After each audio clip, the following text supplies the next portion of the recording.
Keadilan sosial, sebagaimana termaktub dalam sila kelima, harus menjadi orientasi utama generasi yang cerdas secara intelektual, tangguh secara karakter, dan kuat dalam integritas moral.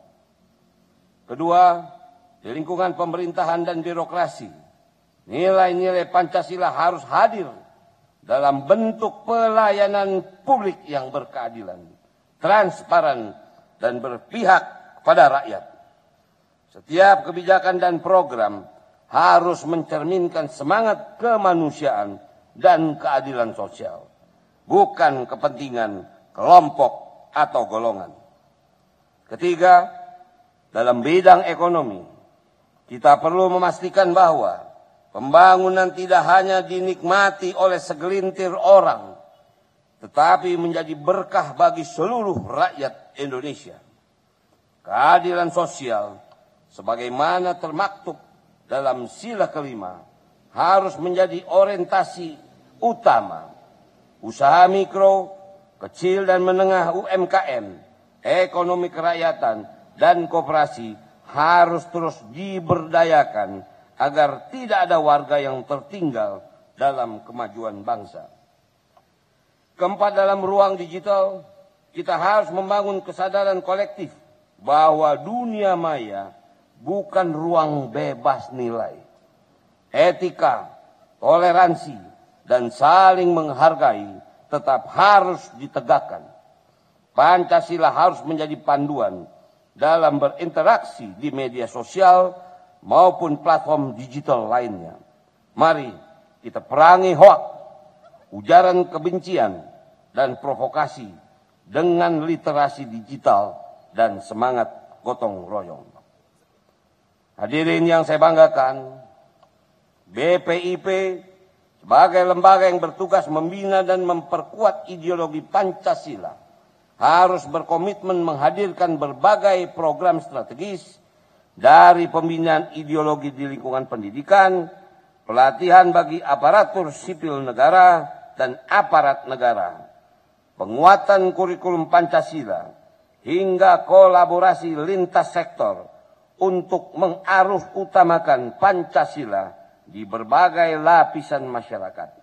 Semua ini bertujuan agar Pancasila tidak hanya dihafalkan, tetapi dihidupi dan dijalankan dalam tindakan nyata. Namun, tugas ini tidak bisa dijalankan sendiri. Kita semua, seluruh elemen bangsa, dari pusat hingga daerah, dari pejabat hingga masyarakat, dari tokoh agama hingga pemuda, memiliki peran untuk menjadi pelaku utama pembumian Pancasila. Mari kita jadikan hari lahir Pancasila ini bukan sekedar seremonial, tetapi momen untuk memperkuat komitmen kita terhadap nilai-nilai luhur bangsa. Jadikan setiap langkah, setiap kebijakan, setiap ucapan, dan tindakan sebagai cerminan dari semangat Pancasila. Kita ingin Indonesia yang maju, bukan hanya secara teknologi, tetapi juga secara moral.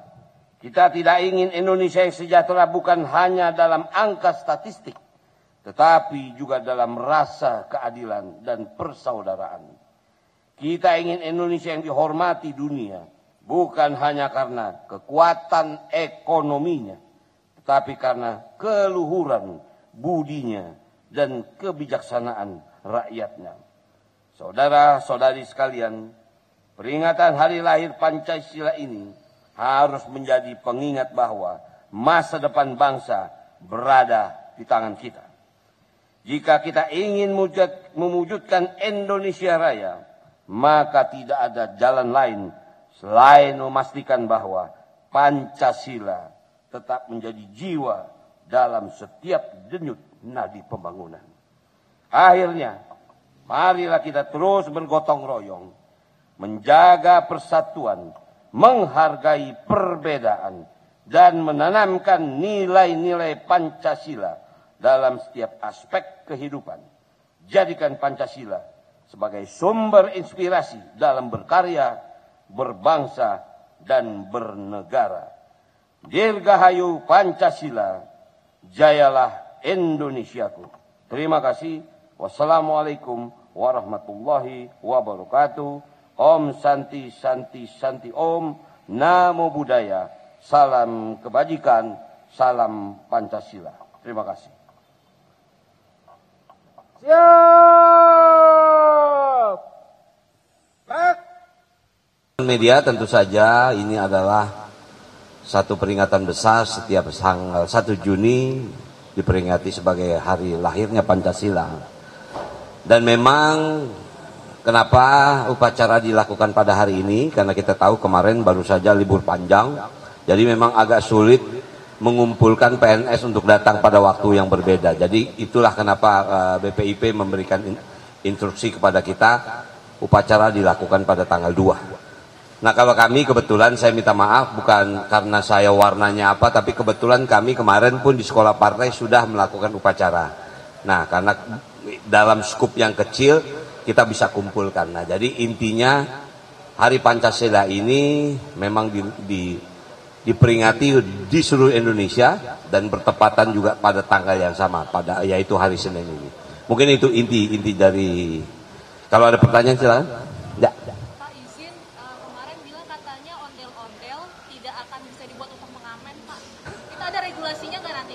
Ya. Ada regulasinya. Mungkin artinya begini, kita sudah sangat tahu bahwa ondel-ondel itu sebetulnya adalah sebuah kegiatan yang ritualnya cukup pada waktu sejarahnya. Belakangan memang kita lihat kan ondel-ondel hanya dianggap sebagai ornamen mainan kan. Nah itu yang membuat Pak Gub sebetulnya agak prihatin. Nah kebetulan kita ini artinya sedang menyusun satu perda tentang lembaga adat Betawi. Nah ini kita akan masukkan ada di mana kesenian ini supaya apa? Dia tampil di tempat yang memang dia pantas untuk tampil. Intinya sebetulnya seperti itu. Ya. Ya.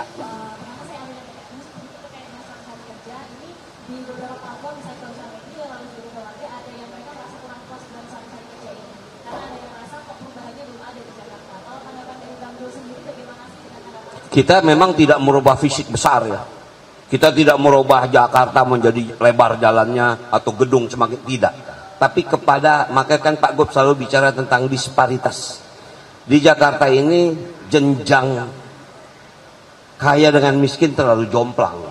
Maka itu kita misalnya, saya tidak mengatakan wilayah lain, nggak usahlah kita membandingkan wilayah. Tapi Jakarta ini yang paling basic misalnya hampir 6.500 sekian. Ijazah anak-anak kita tidak terambil karena ekonomi. Itu kan gerakan yang simpel, tapi kita lakukan itu. Kemudian KIP, KJP, Kartu Jakarta Pintar. Dari 500.000 kita tingkatkan menjadi 700.000 sekian. Memang tidak kolosal. Kita tidak memerlukan gerakan yang kolosal. Kita yang fondasi-fondasi saja. Kemudian misal kemarin dengan kita me-upgrade Jaki. Karena kepentingannya memang semakin banyak, ambulan segala macam. Nah artinya memang kita tidak membuat bangunan mewah, tidak. Tapi dalam penyusunan di 5 tahun ini kita akan membangun. Tapi untuk yang 100 hari hanya 40 program, bukan yang besar-besar, yang paling fondasi. Itu alasannya.